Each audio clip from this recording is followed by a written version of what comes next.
Купувайте игри на оферта и спестявайте пари. Използвайки линка в описанието, подкрепете мен и този YouTube канал. Благодаря ви. Слави и Васко Цоневи имат парче земя близо до Коиловци. Често реколтата им е обирана от крадци. За да спасят част от продукцията, братята обикалят нивите и нощем. На 15 също 16 октомври... Мистерии в пустощта. Около един Ти звучи като видео на Слави на Клашара.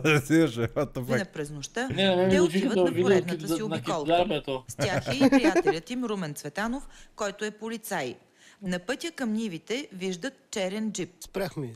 Джипа беше спрям към това място. Спрях малко по-напред. Слязоме ги питаме. След това скочиш.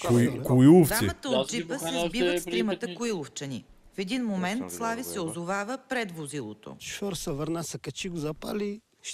Даже той ме ударя, аз имам медицинско, нали, че ми закачи крака тук. Успяме го свалим. Един от нашите го свали. Джипа се забият тия храсти тук. През това време те извикаха нещо и като погледнем тук в тъмното, отдолу излизаха още трима. Също бяха агресивни и тръгнаха на бой. Полицаят Румен Цветанов се опитва да спре мелето, твърдят двамата братя. Защото извика полиция, предупреди ги, гръмнаха във въздуха, те не спират. Това. След изстрела във въздуха, Румен Цветанов стреля още един път и прострелва единия от странниците в крака. Тогава двама от чуженците хукват да бягат.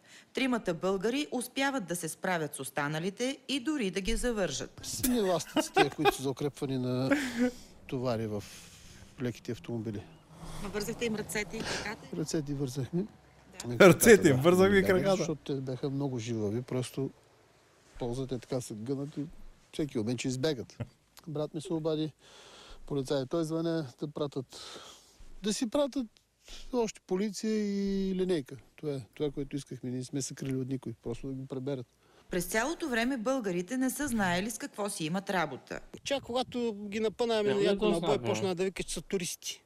Да, ама късно е ли бе за китка, виката нощта село. Късно е ли бе за китка? Не знам, някакъв развален там диалект. Френско, английски? Не мога да кажа. Туризмо, нещо е такова. Слави и Васко казват на мъжките полицаи, че двама от нападателите им са избягали.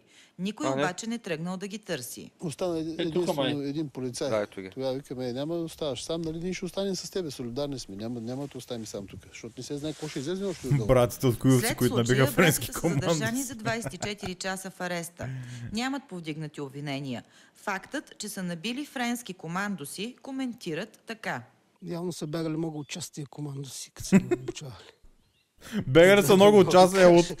Друго не мога да кажа. И до сега двамата братя нямат отговор от държавата с кого точно са се сблъскали в нощта на 16 октомври. То няма държава. Верно, Марек. И още няма. Ако смятате тази пасмина за държава, аз си режа главата. Казвам ви го на си услушали. Слави и Васко отново са засадили нивите си. Показват ни следи от бракониерска сеч в гората и са категорични, че ще бранят имотите си с цената на всичко. С бой. С бой. Който фанен ще бъде прибит. Категорично ви го заявявам. Или той нас, или направо стигна до нас, знаеш. Бати уре! За тази сутрин от Плевен, Поля Томова. Пълни изроди, брат. С бой, кой вън ще бъде прибит? Да знаят, брат, нямам ходят от нивата на човека. Купувайте игри на оферта и спестявайте пари. Използвайки линка в описанието, подкрепете мен и този YouTube канал. Благодаря ви.